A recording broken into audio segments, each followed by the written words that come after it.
I think it's more than just a narrative now. I think the West, led primarily by Washington and London, has erected what I would call an empire of lies. It's truly devastating and it's shocking in its scale and impact. It's something that, frankly, I was completely unprepared for. I've never seen anything quite like this, where systematically we have lied about everything involving Russia and Ukraine now for months, if not years. And the truth of the matter is that people have never been told or not being told, and you can find the truth, but you've got to look for it, obviously, on the internet, is that Russia is by no means the evil aggressor in this thing. If anything, Russia launched an operation that it felt it had to secure its country. We have been working tirelessly for at least the last 20 years to undermine and weaken Russia in whatever way possible. We decided we didn't care much for Mr. Putin and his success at essentially retrieving Russia from the ash heap of history. And then the Russians made it very clear that they would not accept NATO on its borders. I mean, effectively, they'd done that with Latvia and Estonia. They do have a border up there, but they made it very clear that Ukraine, which is roughly the size of Texas in the United States, could never be a member of NATO, that simply presented too much of a danger. They made that clear in 2008 at Budapest. We ignored it. And then subsequently, Mr. Putin has given speeches reiterating the criticality of neutrality for Ukraine, unwilling to see NATO bases there. In 2014, one of the principal reasons that he intervened to seize Crimea was to prevent that naval base from falling into the hands of what he expected would be NATO forces. And remember, whenever he says NATO, he ultimately means the United States. It's the United States Navy that would have gone into the ports in Crimea. It's the United States Armed Forces that is moving eastward towards the Russian border. And we've chosen not to discuss that. In 2014, you also had this coup that we helped to organize and implement, which put people in power that otherwise would never have gotten there. And these people were violently anti-Russian, hostile to Russian national security interests. We encouraged that. We cultivated it. We began pouring money into this thing called the Ukrainian army. Really, it's more the army than anything else. And in 2014, this fledgling Ukrainian army began immediately attacking the Russians in eastern Ukraine, in the so-called provinces or oblasts of Donetsk and Luhansk. And in the time between the first attacks by artillery in 2014 and the intervention by the Russians in February of 2022, they killed 14,000 people. And they fired thousands and thousands of rounds of artillery. In fact, in the week or two just before the Russians finally moved in, they fired over 2,000 rounds of artillery ammunition. And these were all being fired at Russian civilians. Now, notice I say Russian civilians. They were technically Ukrainian citizens. They just happened to be Russians. And of course, these Russians were being oppressed.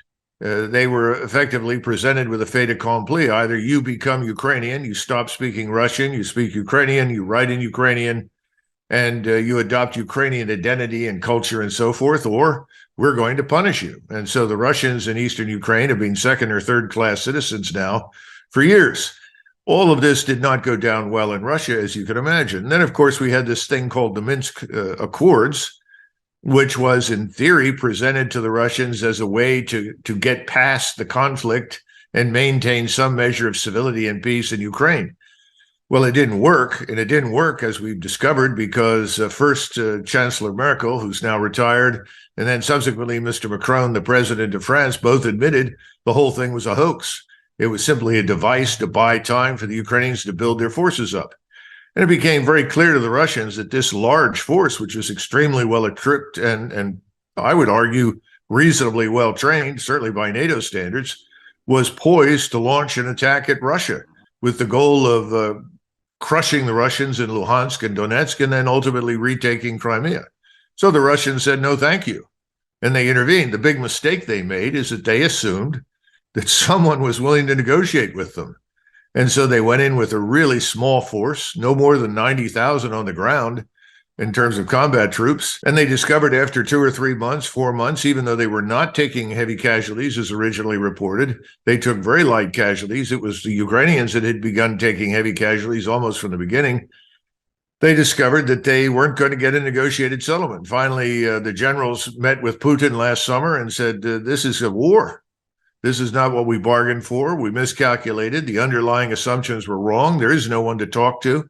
And you'll recall that shortly after your former prime minister's visit in April to Mr. Zelensky, that any hope of talks was crushed. And ultimately, they said, we've got to get ready for a real war. That meant mobilizing reserves, expanding the size of the army, training everybody up, re-equipping people, because the equipment they used initially was almost all obsolescent. So that was completed by Christmas. Then there was pressure to launch an offensive, but the weather didn't cooperate. So the decision was made, since we don't have firm ground, and you recall that in that part of the world, you had this thing called the Rasputitsa, which is effectively a sea of mud that makes it virtually impassable for armored fighting vehicles or wheeled vehicles. If you leave the hard surface road, you're in big trouble. If you go back to World War II, you find that the major offensives were either launched in the dead of winter when the ground was frozen, or they were launched in June, July, August, September timeframe. So the Russians then said, fine, we'll build an impregnable defense, hold what we've got, and invite the Ukrainians to attack us. And in the meantime, the Ukrainians have taken terrible, terrible losses. And these losses have never been truthfully reported in the Western media, because I think Washington was very concerned that if it became clear that the Ukrainians were dying in great numbers, their forces were being destroyed almost faster than they could be fielded, that support for this insane notion of waging a proxy war on the backs of the Ukrainian people against Russia would no longer be supported in NATO. So the easy solution was lie. And then you have a compliant media that is ideologically aligned with the globalist neocon governments in the West, especially Washington and London. And it becomes very easy to tailor the message to somehow or another sustain support. And remember, Russia still has the legacy of the Cold War behind it. And what that means is it's easy to convince people that Russians are bad. Russians are evil. After all, wasn't the Soviet Union bad and evil? Of course, this is not the Soviet Union. This country today is radically different. If anything, it is extremely religious, culturally conservative. And I think the Russian military, contrary to what's being reported in the Western media, has behaved extraordinarily well, is not guilty of 90% of the war crimes of which it's being accused. On the other hand, the Ukrainian military has behaved atrociously and murdered people in large numbers and celebrated it in Nazi fashion. So at the end of the day, this is an empire of lies. Now, here's some good news. Empires of lies create truth bombs, and the truth bombs are beginning to explode. And I'm sure that you're aware of the leaked documents, but also more and more information from the battlefield is slipping through. Reporters who are not part of the mainstream are there, and they're telling the truth. So it's harder and harder to maintain the fiction that the Ukrainians are winning, that the Ukrainians ever could win, that the Russians are losing, and the Russians are incompetent, incapable, and stupid, just as it's become impossible to argue that the Russian economy has been harmed at all by the sanctions. On the contrary, Russian economy is doing quite well. So I think that's where we are right now. The Russian military is waiting for the ground to dry. More Ukrainians are attacking. They've lost now at least 300,000 dead. I've seen higher estimates than that. The Russians are looking at perhaps 30,000 killed in action and perhaps 40, 50,000 wounded. But the difference between Russian wounded and Ukrainian wounded is that Russian wounded are quickly evacuated, their wounds are treated, and they're returned to duty, about 90% of them. Whereas the Ukrainian side doesn't do that as well, can't do it as well, and large numbers of people are dying of wounds on the battlefield. So it's a treacherous situation. I think it's a humanitarian crisis. We haven't even discussed the tens of millions of people whose lives are destroyed in Ukraine. 11 million plus have now left the country. I've seen estimates that suggest that they started with 34.5 million in the country. They're down now to somewhere around 18 or 19 million.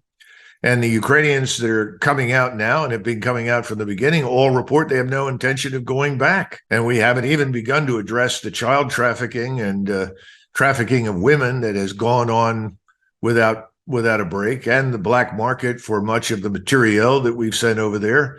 And obviously the squandering of cash that ends up in bank accounts in places like Cyprus belonging to people like Zelensky and the key figures in his operation, including generals in the Ukrainian army, even down to the battalion level. This is a disaster. We should put a stop to it right away and try to rescue as much of Ukraine as. Colonel, I think it was Sun Tzu that said all warfare is based on deception. And a lot of times the media has been co-opted into this, and we saw that with Vietnam, et cetera. You just laughed out loud. I mean, how is this any different than any other military conflict? Is it the scale of the deception here? Yeah, I think so. And also the cooperation of the media. I lived through the Vietnam era. In fact, I started out in the military in 1971 at Virginia Military Institute, then went on to West Point in 1972, and we were still dealing with the Vietnam disaster. And it was very clear that at least until 1968, the media was giving the military a pass. They were essentially reporting figures for casualties that were not accurate. They were slow rolling our own casualties, increasing and inflating the casualties on the other side. And of course, promoting the notion that we were winning. And you had a massive campaign launched by the president and the senior four-star at the time, Westmoreland, in 1967, to convince everybody we, quote unquote, turned the corner. We're winning. And then, of course, we got the Tet Offensive in January, and it was a disaster. And it became abundantly clear to everyone. And the media could no longer pretend. And the media was less interested in pretending. You still had a lot of people in the media with some sense of integrity and devotion to the country. And they began to tell the truth. That made lots of people angry. These were the Americans that had believed the lies from the beginning. And of course, we didn't even discuss the fact that the whole war was based on a lie. The Gulf of Tonkin incident, which really never occurred as it was reported. It's not the first time that we've gone to war for a lie. We went to war in 1917 on the basis of lies as well.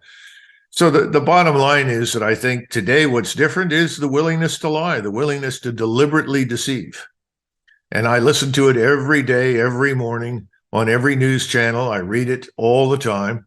And you sort of shake your head and say, this is incredible. But the good news is the truth bombs, they're beginning to detonate. And very shortly I would think, as soon as this ground dries to the point where hundreds of thousands of Russian forces can leave their defensive positions and attack, it'll be very difficult to maintain the fiction anymore. It's interesting. We had Seymour Hersh on the show last week, and he's been on 2 times. And he broke the My Lai massacre in Vietnam, and he was on the side of truth back then. He worked at the New York Times for a long time. Now they won't print any of his articles about Nord Stream bombings, about the real situation on the ground. It's just like everything has almost gone 180 degrees to where he's looking for where are the journalists these days. What do you make of that? The fact that it's just turned that much? Or do you have any opinions on Seymour and some of the things that he puts out? Well, Cy Hersh is a very brave man, and he does the best that he can to report the truth. Sometimes minor details are inaccurate, but the larger truth that he disseminates is accurate and helpful. And I think he's telling the truth this time around about Nordstrom, but I have no way of knowing. I haven't seen any classified material. He certainly told the truth in the past about Vietnam, told the truth about the Gulf War too. There's some incidents involved, people there. I think right now you have a class of people in the West who have grown rich and comfortable from their participation in what I would call the globalist cabal. That ranges from everything including the massive printing of money as a substitute for productivity, to open borders, the systematic attacks on our culture, our identity, who we are, what we are, our history. And of course, many of these people are privately very sympathetic, I would say, to the thinking and behavior of the Bolsheviks, 1917 through 1920, 21, 22.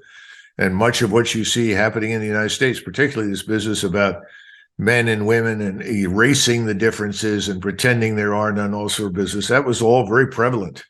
And it had a terrible impact in the Soviet Union to the point where Lenin had to put a stop to it. And then, of course, it largely died under Stalin, who had a different agenda.